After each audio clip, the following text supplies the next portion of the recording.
Hey everybody, this is D Hunter, bringing you another action figure review. Today, we're going to be looking at the Mafex Batman The Dark Knight Returns Deluxe Batman and Horse box set.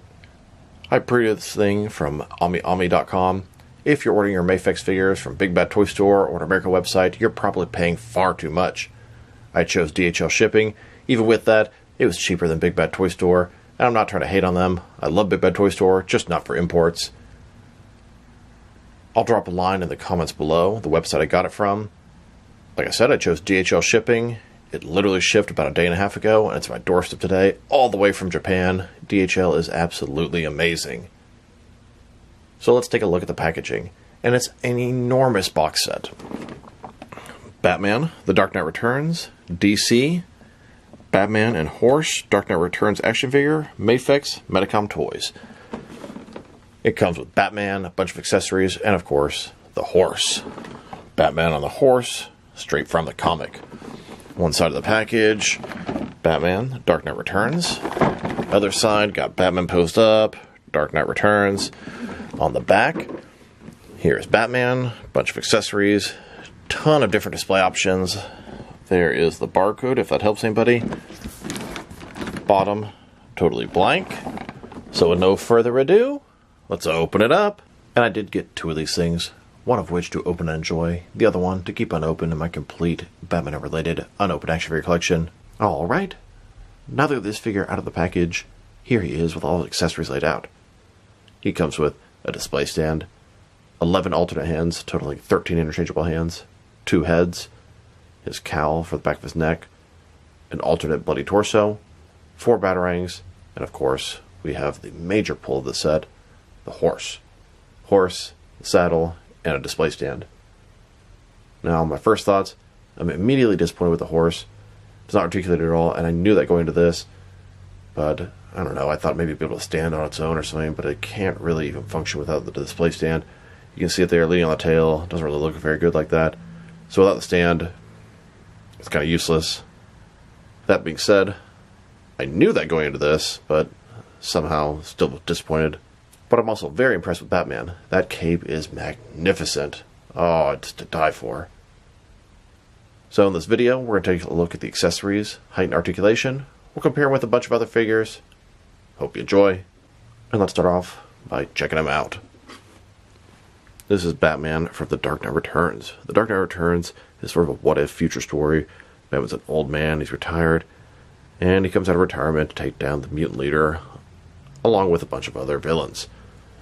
He's got super square jaw, tough face. This guy is a big, beefy bruiser type character. This is in his black suit with the yellow oval. Black and gray outfit, utility belt, pouches all over it. Looks like sort of Mafex style, double jointed elbows and knees. The cape is so long, it sort of just screams Todd McFarlane, old school giant Batman. I love it. Face looks good. It's a little bit long as far as standing, but it flows very nicely behind him. Will take a lot of shelf space though. Still, I would say it's probably the most impressive Mafex Dark Knight Returns Batman, and they've made quite a few. Very nice. Now let's check out his accessories. And let's start off with the display stand. Here's the display stand. There are a total of 7 pieces. When put together, it's going to look like this. It has a flat base, 3 different places you can enter the post. The post can rotate, it's hinged at the bottom, hinge in the middle, hinge at the top, rotate, and a clamp to hold your figure. Now for his hands. He has a total of 13 of them. 7 right hands and 6 left hands. Here he is with his first pair of hands. These are his fists. Here's his second pair of hands. These look like fists, but they have a very small gap there. I believe these are to hold the harness on the horse. His third pair of hands. This is sort of a pair of gripping hands. Actually, these look like they're more so the hands to hold the harness on the horse. Maybe they both are. Here's his fourth pair of hands. This is another gripping hand with a pretty small grip. And his fifth pair of hands. These are some large hands. Look like some grabbing, choking, or throwing hands. Here he is with a couple of flat hands. Fingers completely outstretched. And he has one additional right hand. This hand is covered in blood. It's going to hold the bloody torso.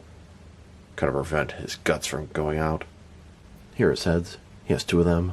One has angry expression, and one has an angrier expression. Here he is with his first head, frowning, angry, stern expression, and then, with his angrier expression, he's about to fuck someone up. He also comes with a cowl. I was wondering, why does he come with a cowl? He doesn't have an unmasked head. Did I miss him in the packaging? So I went and looked online, checked out his accessories. No, he doesn't have an unmasked head. I thought, did they make a mistake? Did they mean to include the unmasked head? This accessory is completely useless with a mask on. But then it occurred to me, oh, they want you to have the previous release, use that unmasked head, and then you can swap it and have the cowl laying on the back. So if you have a Mafex Batman figure with the unmasked head, you could take the accessory from a previous release, attach it to this guy, do the head swap, and then you have the cowl kind of hanging off the back of the neck. Pretty cool, but annoying if you only got this figure and didn't have a previous one. And then we have his torso. It's an alternate torso piece with blood all over it. This is when the Joker stabs him in the tunnel of love. Batman sort of lays there, holding his wound. Here's Batman with his regular clean torso, and here he is with a bloody torso.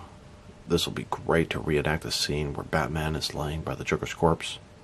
I tried to reenact that part a long time ago, and it would have been a lot better if I had those parts back then. Now for his batarangs. He has 4 of them. They're very small, made of hard plastic. Here's Batman holding and getting ready to throw one of those batarangs. You can also utilize one of his alternate hands, and he can have all 4 batarangs at the same time between his fingertips. Dark Knight Returns style. And finally, let's check out the horse, the moment we've all been waiting for. The horse comes with an alternate saddle, a display base, and then a post to support him. So let's check him out. Now, 0 articulation, that is very disappointing. It's basically a statue, an expensive one at that. It does scream The Dark Knight Returns. Black horse, black mane, sculpt, very nice. See the paint job in the eye, the mouth, the teeth, the nostrils, it all looks very good. We have a harness going to the back, a little place to put his feet. Like I said, nothing is articulated on the nothing whatsoever. The post will go in here, feet will plug into the stand. Like I said, it looks good, but I wish it could move, and if it couldn't, at least be able to stand in a neutral pose. You cannot stand this thing up, it'd have to be like this. You can maybe try and balance it like this, but it doesn't really work very good. So that's disappointing. It's going to pretty much permanently be stuck into that stand there. So we have these 2 alternate saddles. I believe this one is just supposed to look nice when no one's sitting there. And this one here, I guess you swap it out when you actually sit the figure in there, so he'll be a little more snug and secure. Seems kind of unnecessary. Here's the horse in the display stand. The feet sink in pretty far, so it's fairly secure. Now the horse is not made of exactly hard plastic, but it's not rubber either. Legs do have a little bit of give to them. You can kind of see what I mean here. Now it doesn't need the post to support him, but if you're going to keep it long term like this, you probably want to use that. Or if you're going to put a bunch of weight on him. Here's the horse with the post attached. You can see it sits quite a bit higher. That's how it's intended to be. And now let's put Batman onto there. I will admit, the alternate saddle does help Batman fit in there nice, snug, and securely. Horse looks good. Batman looks very good as well. Cape is long, flows considerably lower than Batman, all the way down to the bottom of the horse. The feet actually fit into these things. His hand can actually hold the harness. As a whole, it looks good. The Dark Knight Returns. Now let's talk about his cape. His cape is really, really long. It's exaggerated. It's one of those stereotypical Batman capes. Kind of makes you think of Todd McFarlane. It doesn't make any sense in reality, but just looks so good. So as you can see, cape drapes way further than his legs. It does have a bendy wire in it. You can get it to take different shapes, flow in the wind, etc. It's sort of pleated. Looks fantastic. I mean, just spreads out so nicely. You can extend this thing, a huge gliding cape. Very, very well done. Here's a look at Batman from the top. You can see how this cape just drapes around him. It looks eloquent. Now I wanted to check out this new Dark Knight Returns Batman figure next to the previous black and gray Mafex Dark Knight Returns Batman. It's a lot of reuse. So, their heads, I think they are the same. Paint job seems to be a little bit crisper on him. The mouth looks to be the same expression. Bat symbols, totally different. He has a large one, no oval, and he has the oval. Say the rest of the body is the same. From the legs, entire torso down. So a lot of reuse. Obviously the cape, completely different. But it's really cool to have both different versions of black and gray. And we have different versions of the blue and gray as well. Now that we've taken a pretty good look at the figure and his accessories, let's check out his height. From bottom to the top of his head, standing at about 6.5 inches tall, which can translate to 16.5 centimeters. And if you go to the top of the ears, about 6.7 inches tall. And for his articulation, starting with his head, can rotate side to side. He can look up and down about that much. Can tilt his head from one side to the other. He does have articulation at the top of the neck and at the bottom of the neck. Pretty good range of motion. Shoulders, a ball joint, goes out 90 degrees. Up, down, around, all that good stuff. He has kind of drop down shoulders. He can go up and down. He's got a butterfly joint, allowing him an extra range of motion there. Bicep cut below that. Double jointed elbows, but they don't go in much further than a single joint. His wrists can rotate, and it's going to be hinged. And his torso, he's got a ball joint. Rotate around, forward and back. Another one in his waist. Rotate around, forward and back. Between the two, pretty good range of motion in the torso area. Legs, completely does the splits. Ball joints. They can rotate independently of the ball. Then go forward all the way. Back not much. Double jointed knees. Then his ankle. Forward and back. Rotate. Tilt rock, although not much at all. And of course, toe articulation. Here's a look at Batman riding horseback, surrounded by his army of the Sons of Batman. They're getting ready to retake Gotham City. Here he is, riding on a horse, just like in the final book of The Dark Knight Returns. Here he is, on his horse, with Robin, leading his Sons of Batman to save the city. And just a slightly different angle of the same shot. Here's Batman taking on the mutant leader in the landfill or dump type area. Here's my poor attempt to try to reenact that classic image from The Dark Knight Returns. Until they give us a Carrie Kelly Robin that could bend her legs a little better. This is about the best I'm going to get. Here's Batman in the cave, reminiscing about Jason. Here's a look at Batman and Robin in the Batcave. They're in front of a custom bat tank that I bought a couple years ago. The thing is absolutely magnificent, amazing. Here's a look at the Joker and his doctor on a talk show. Joker threatens to kill everybody in this room, and he delivers. And then here's the Joker at the fair. He's got the Ferris wheel behind him, handing out cotton candy to unsuspecting children. Here's Joker in his lair, planning his next move. Here's Joker as a guest on the David Endocrine show. Joker's just chilling on the couch, has his doctor next to him, he's smoking a cigarette, then the other old woman guest on the other chair. And next, he's asking the host if he can keep the mug. He then kisses the other guest, using his Joker toxin through his lipstick. The Joker attacks the talk show host with his mug. And when that's said and done, the Joker releases his Joker toxin from this doll, infecting the entire audience. The Joker and Batman have their final showdown at the fairgrounds. Joker takes his little boy hostage as Batman approaches. And we all know their night ends up in the tunnel of love. Batman breaking Joker's neck, both of them passed out, bleeding together. Cops on the way. And here's my entire Dark Knight Returns collection. This first shelf is going to contain my Batman and Robin figures. Then the mutant leader and the mutant gang, and then the Sons of Batman.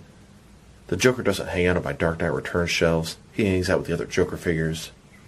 Now let's check them out. Next is with their action figures. And let's start off by looking at the horse with some other horse figures that I have. Here's this Mafex horse on the right. Next to the McFarlane DC Multiverse Collect to Build a Horse from Batman The Dark Knight Returns. Large, articulated horse. Collect to Build a figure. Fantastic for The Dark Knight Returns. Fantastic for other 7-inch scale action figures as well. And I completed 2 of those McFarlane horses from The Dark Knight Returns. Here it is. Next is the McFarlane Witcher horse. This one is named Roach. I also got 2 of the Witcher horses. useful in the action figure world. Then, here it is, next to McFarlane's Gunslinger Spawn Deluxe horse. And here, with a NECA Sleepy Hollow horse. And here, with 3 Toy Biz Lord of the Rings horses. Here's this horse, with a few different Figma horses. Here it is, next to an older Kenner Batman Legends of the Dark Knight horse. And finally, here it is, next to a large McFarlane DC Multiverse Seahorse. And now it's like a Batman, next to some other Dark Knight Returns figures. Here he is, with all the regular Batsuit Mafex Dark Knight Returns Batman figures. We have black and gray without the oval, with the oval. Then we have blue and gray without the oval, and with the oval as well. A lot of different options here. We also have a couple versions of the Armored Batman by Mafex. McFarlane also made the Dark Knight Returns Batman. They made 3 different variations. McFarlane also made 3 different versions of the Armored Dark Knight Returns Batman. DC directed their version of the Dark Knight Returns Batman.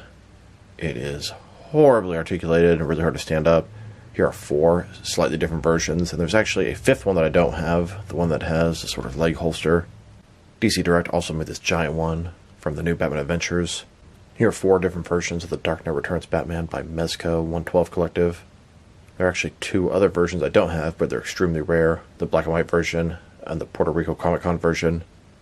Mattel also made a couple of Dark Knight Returns Batman figures. They're pretty nice. We have the black and gray and the blue and gray versions. And here's some versions of the Armored Batman by Mattel. Now let's check them out with some other Mafex Dark Knight Returns Batman figures. They've made a total of 6 so far. And here he is, with the Mafex Dark Knight Returns Robin. Then, with a couple of Mafex Dark Knight Returns Joker figures. And now, with a couple of Mafex Dark Knight Returns Superman figures. Here's the entire collection of Mafex The Dark Knight Returns. Surprised they haven't done a mutant leader yet. I'm definitely expecting him in the future. Now let's check him out, next to some action figures from different various companies, so we can see how he fits in, both scale and style-wise. In case you want to know which ones you can mix him with.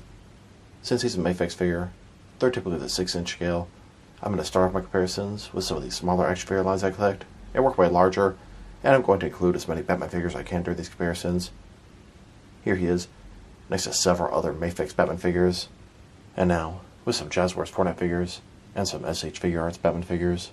Here's Batman, next to some sunflower seeds. And here he is, with some Hasbro Marvel Legends, and some Mattel Batman figures. Then, with both some Mattel and Jazzwares wrestling figures, and now, with some Mezco and NECA Batman figures. Next, with some DC Direct and McFarlane Batman figures. And finally, with some DST Diamond Select toys, and some Jack-specific wrestling figures. So overall, it's a fantastic figure set. The Batman figure is great. It has a lot of reuse, but I like the yellow oval. I love the cape, but it does have its drawbacks. Biggest drawback of the cape is it's just so damn big. It's going to take a lot of shelf space if you have it tucked away. It displays very nicely. The proper way, I guess, to display this guy would be on the horse with the cape dripping down. It won't take as much space. But I'm probably going to have this Batman figure separate, and he's going to take the place of about 5 figures on a shelf. Still, that cape just looks wonderful. His articulation's pretty good. A little bit weak in the elbows and the knees for double joints. They don't do as much as I'd expect. His accessories are really cool. Batarangs, ton of hands. I like the different torso. You can reenact some scenes from the comic. And then we have the horse. The horse itself is fairly disappointing. I wish it was articulated. And if it's not, I wish it was going to be in a pose where I could use it, just sort of standing there next to Batman in the background, etc. The way it is, it's sort of stuck in midair, and that's kind of frustrating. If I were to rate this set, probably going to give it a 7 out of 10. It looks fantastic, but if the horse is just a little better, it would easily get an 8.5. Batman's phenomenal. Everything looks great. But it's a pre-pose statue of a horse with a fully posable action figure, and I don't know, for some reason it just doesn't fully work for me. Especially not for the price. So this is D Hunter.